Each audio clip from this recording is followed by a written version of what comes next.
Alright, so in this lesson we're going to look into some additional data types and mainly look at arrays and the concept of how we can store multiple pieces of information in one particular variable. So if you've done programming before, you might be familiar with the concept of arrays, but they're basically just ways we can store many pieces of information with one particular data type. So let's take a look at how we can declare an array and basically what it'll be. So an array let's say we want to hold a number of integers.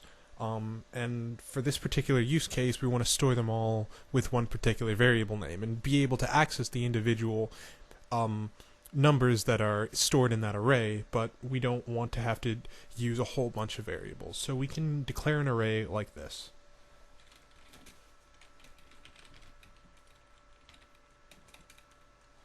So we basically use this bracket syntax here to specify that we're going to hold a collection of elements and not just one particular integer, and then we can specify what we want those to be. We use this open bracket syntax, and then we can specify some numbers.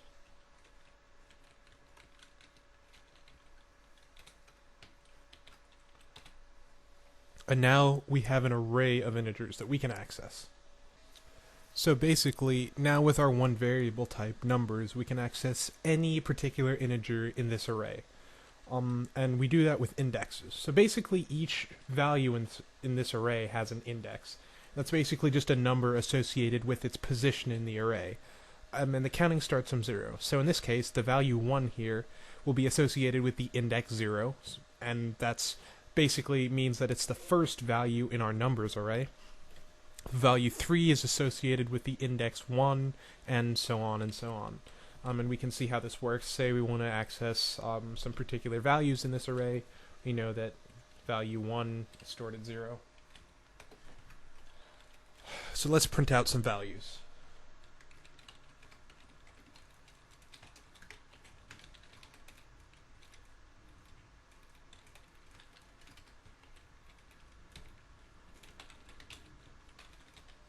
This will print out the first value in our array.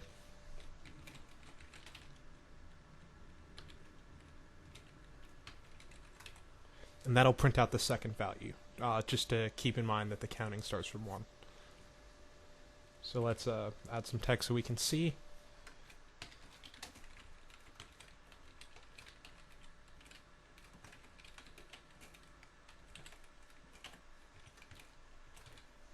Then we can make and run this program.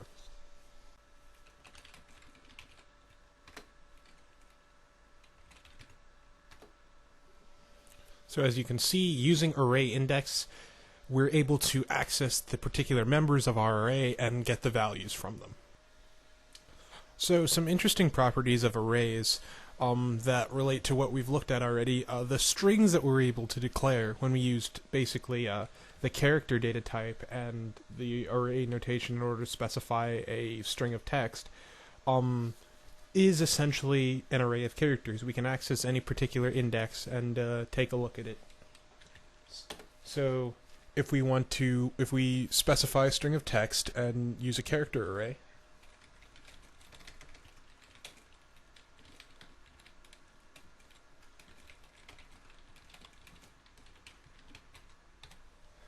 we can also access the individual indexes of that particular array and change them.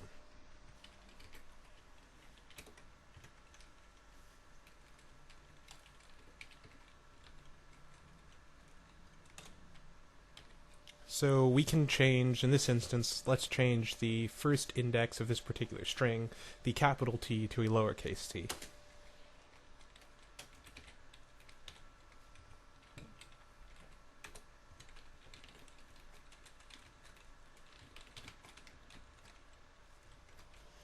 And then when we print this out, we will have changed the first character of this string from a capital T to a lowercase t. And let's take a look at that.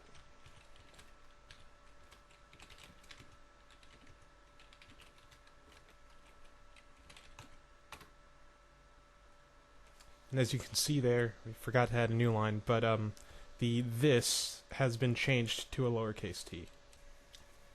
So basically, we can use arrays to store collections of elements, but more importantly, we can perform operations on arrays through iteration, and we're going to take a look at how we can do that with loops.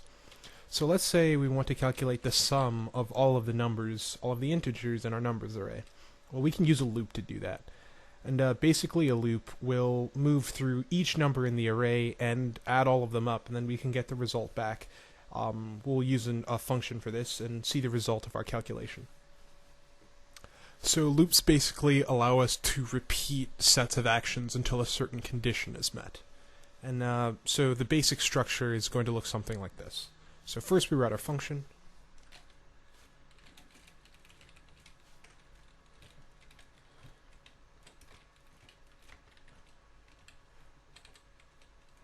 As a parameter, we're going to want it to take our numbers array. So let's set that up.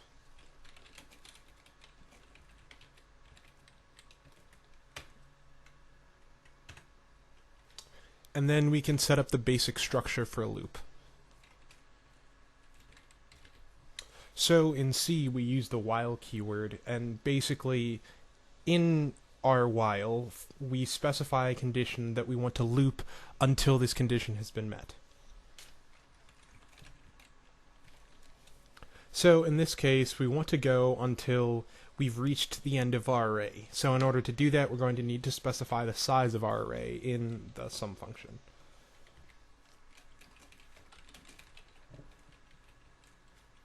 So the methodology that we're going to use to calculate the sum of all numbers in an array is we're going to start with an integer variable of 0, and then move through each element in the array and add it to that particular integer. So let's first create our variable for the sum.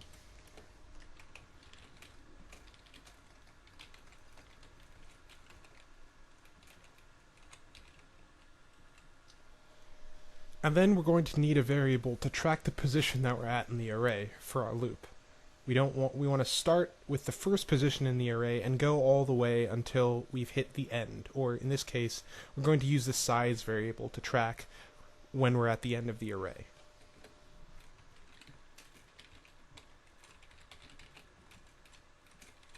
We'll also set that to 0 because the first element in an array has an index of 0. So then the condition that we want to loop until is when our array position is less than or equal to our size.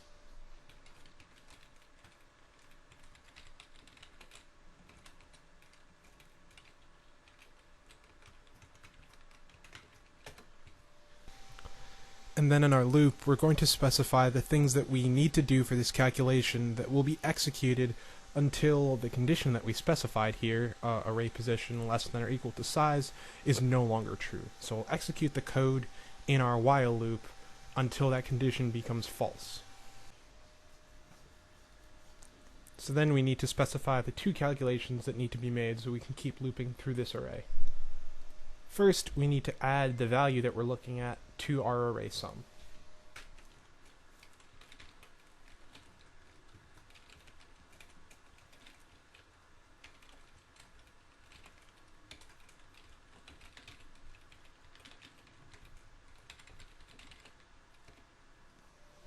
Basically, we need to start with our array sum at 0, and then add the value that we've currently looked at. Our array position starts at 0 and increments each time that we go through this loop.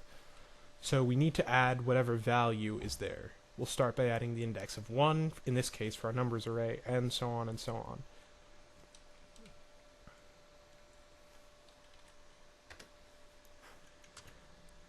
And then the only other thing that we need to do is keep moving through the array. Set array position to the old array position plus 1.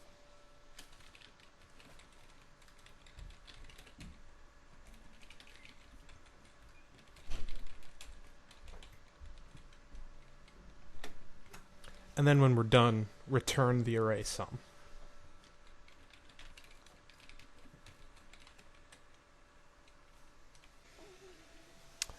So now we can call this function to add up all of the numbers in our numbers array once we pass the array and the size.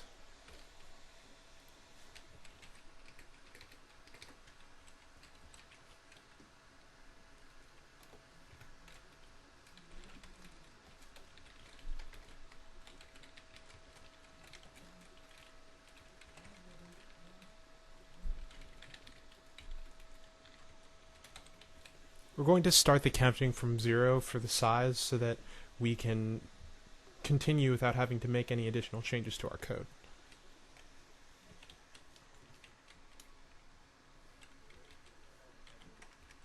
And then we should be able to print out the result and get the result of our calculation.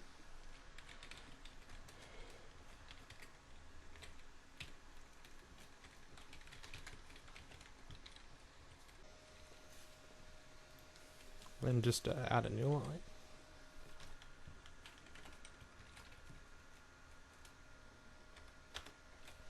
And then get the result of our calculation.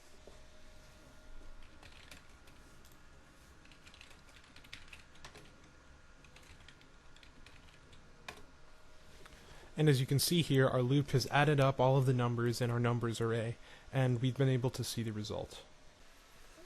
Before we wrap this up, just one quick note about arrays. So the array that we declare here and specify values to is of fixed size. And we can declare arrays without specifying values to them, with syntax like this.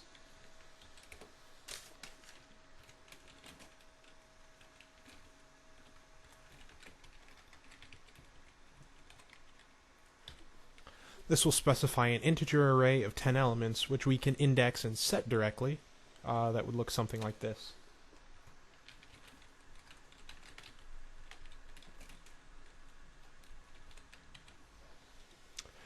But the arrays that we've been declaring here and that we declare throughout this particular file are of fixed size. So we can change the elements, but we can never add additional elements to an array. Later on, when we look at topics like pointers and dynamic memory allocation, we'll be able to increase the size of our arrays. But for now, these particular arrays are of whatever fixed size we declare them with. So that's important to remember.